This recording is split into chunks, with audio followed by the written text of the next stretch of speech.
La nouvelle série Marvel Studios Agatha All Along fait son entrée dans le MCU. Celle-ci arrive avec son beau lot de surprises, de mystères, de secrets dissimulés et de références. Et je vous avoue qu'avec tous les ingrédients et les théories possibles qu'on a avec ces deux premiers épisodes, j'ai l'impression de retomber dans la période WandaVision, et c'est pas pour me déplaire. En effet, si vous avez vu les deux premiers épisodes de la série, vous avez pu remarquer quelques références, mais peut-être que certains secrets vous ont échappé et que certains mystères ont besoin d'être éclaircis. C'est pourquoi la vidéo est là. Si tu le souhaites, chaque semaine nous éluciderons les mystères liés aux épisodes d'Agatha All Along. Alors abonne-toi et active la cloche pour ne rien louper de ce qui arrive. Allez, partons direction la route de Salem pour évoquer tous les mystères, secrets et révélations des deux premiers épisodes d'Agatha All Along.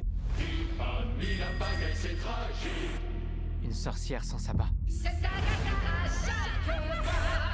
Bon, ce n'est une surprise pour personne, mais la série est une suite à WandaVision. Elle se positionne 3 ans après le sort d'emprisonnement de Wanda sur Agatha, et se passe donc post-Doctor Strange in the Multiverse of Madness. Ce sont les deux programmes à voir absolument pour être sûr de tout comprendre à la série. Déjà, il y a un nombre de références énormes concernant les habitants de Westview. On y retrouve Herb, qui joue un collègue de la police de Westview, Dottie, bibliothécaire, Madame Hurt, ou encore Phil Jones, chef de la police. Tous sont de retour, mais cette fois-ci en ayant repris le cours normal de leur vie. Et d'ailleurs, référence que j'ai trouvée merveilleuse, mais au moment où Agnès reprend sa véritable identité, elle traverse les époques et les épisodes de WandaVision. On la voit reprendre ses costumes et vêtements de la série originale. Une autre habitante de Westview a laissé de véritables traces. Wanda. Le passage de cette dernière sur Westview aura laissé d'énormes séquelles psychologiques à tous, au point qu'il ne faut même plus prononcer son nom, tel Voldemort. Tout ce qui touche à Wanda au sein de la ville a été saccagé. L'endroit où se trouvait la maison de Wanda par exemple a été tagué et complètement détérioré. On y trouve son symbole mythique des comics avec inscrit Evil Witch. En bref, son passage sur la ville n'a pas été très apprécié. Et forcément, les deux premiers épisodes jouent énormément sur la hype du personnage, notamment sur la question de sa disparition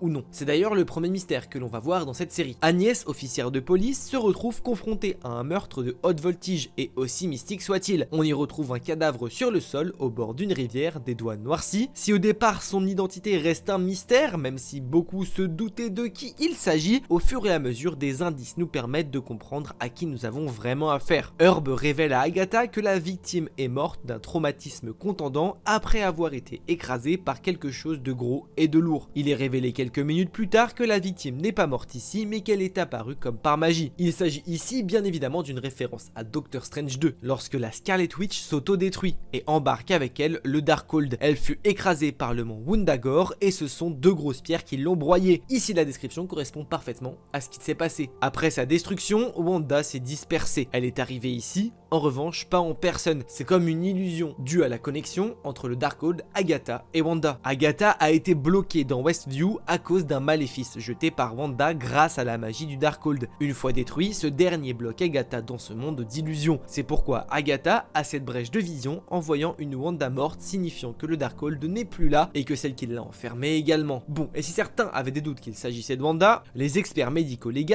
rapportent que la terre sous les pieds de la victime proviennent de l'Europe de l'Est, endroit où est situé le mont Wundagore, lieu de sa mort. Sa couleur de cheveux apparaît également, et lorsque Agatha va à la morgue pour lui rendre visite, son prénom apparaît sur l'étiquette de la bibliothèque. D'ailleurs, cette même étiquette a deux secrets. Le premier, c'est le livre emprunté, qui est bel et bien le Darkhold. Si on prend chaque première lettre du nom du livre, ça donne Darkhold. C'est un acronyme. Mais ce n'est pas tout, car si on regarde le nom de l'auteur, Andrew Hugo, et bien ça, c'est un anagramme. Si on remet les lettres dans l'ordre, ça donne Wundagore, vestige et lieu mythique lié au Darkhold. Plus aucun doute possible. Et si vous vous demandez pourquoi il y a eu le feu dans la bibliothèque, non, personne n'est venu brûler les livres. Il s'agit de l'emplacement du Darkhold. C'est bien la destruction de la Scarlet Witch qui a détruit toutes les copies à travers le monde. Donc chaque endroit où un Darkhold était disposé, ou ne serait-ce qu'une réplique, eh bien, ils ont complètement disparu. Brûlés du coup. Depuis Doctor Strange 2, les fans se demandent si Wanda va revenir. Et si de prime abord Agatha nous image qu'elle est morte, les dialogues laissent présager un teasing. Herb, lorsqu'il voit la victime, dit qu'elle est très certainement morte. Ce à quoi Agatha répond, eh bien on ne sait jamais. Une allusion qui saura ravir les fans lorsque l'on sait que c'est Wanda qui se cache sous le corps. Restons attentifs, mais ce dialogue n'est clairement pas là pour rien,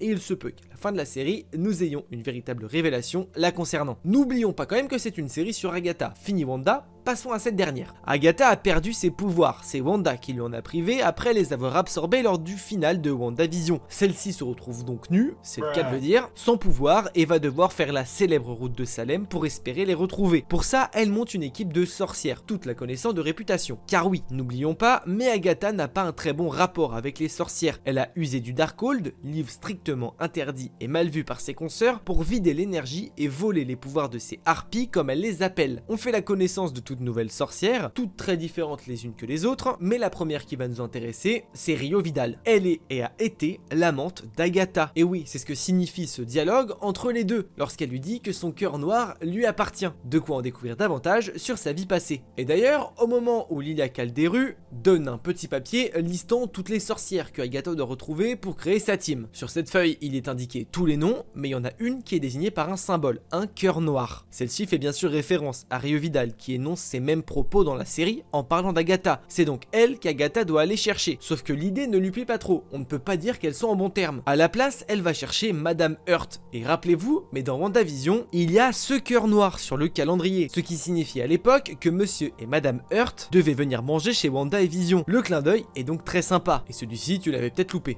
Un des plus gros mystères d'Agatha se cache dans une chambre et dans ce fameux médaillon. On y découvre une chambre d'enfant avec un prénom, Nicholas Scratch, qui n'est autre que son fils, qui au vu de la pierre que l'on voit et de l'état de la chambre semble être mort pendant l'enfance. Les cheveux présents dans le médaillon d'Agatha pourraient être ceux de ce dernier, et si pour le moment on ne sait pas grand chose le concernant, il y a fort à parier que ce mystère sera au centre de pas mal de choses, et d'ailleurs certaines révélations pourraient être liées à ce secret si bien gardé. Lorsqu'Agatha va voir Jen dans son institut et qu'elle voit le jeune nommé pour le moment Tin, elle dit à Agatha « Qui est-ce ? Est-ce encore un enfant que tu comptes sacrifier ?» Parole qui signifie qu'Agatha a déjà sacrifié un enfant. Tiens donc. Et si l'enfant sacrifié, évoqué ici, n'était autre que son propre enfant, et que ce sacrifice a eu lieu à cause du Darkhold ou par nécessité pour l'obtenir. Chose qui viendrait appuyer ce mystère, ce sont les 7 sorcières de Salem. Dans les comics, ces dernières sont les enfants de Nicholas Scratch, ce qui en fait les petits-enfants d'Agatha. Et on ne sait pas encore pourquoi ces dernières veulent tuer Agatha. Même si plusieurs règles des sorcières ont été franchies, celle d'avoir sacrifié un enfant pourrait être l'eau qui fait déborder le vase. Encore plus s'il existe un lien entre Scratch, Agatha et ses sorcières. Maintenant, à voir comment la confection serait possible, parce qu'en théorie, il serait mort en tant qu'enfant. Mais avec la magie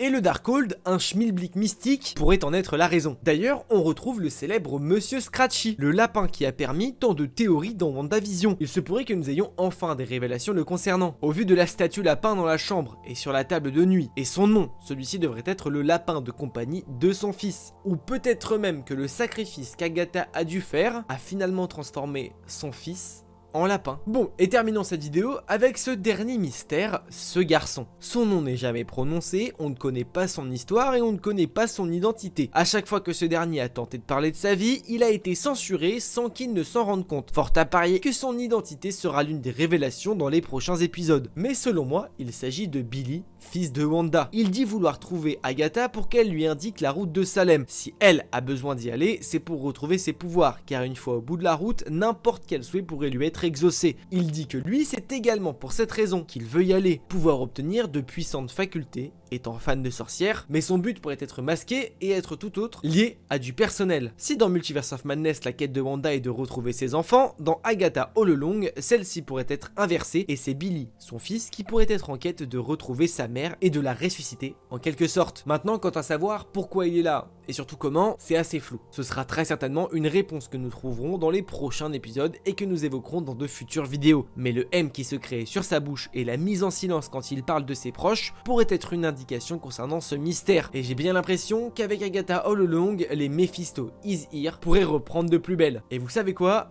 J'ai envie d'y croire. Bon, et bien voilà, je pense avoir fait le tour de l'intégralité des secrets et révélations faits dans ces 2 épisodes. Vous connaissez la gimmick, mais si jamais cette vidéo vous a plu, alors le petit pouce bleu, on s'abonne et on active la cloche. On se donne rendez-vous la semaine prochaine pour reparler d'Agatha, mais cette fois-ci de l'épisode 3. N'oubliez pas, mais de grands pouvoirs impliquent de grandes responsabilités. Je vous fais des bisous.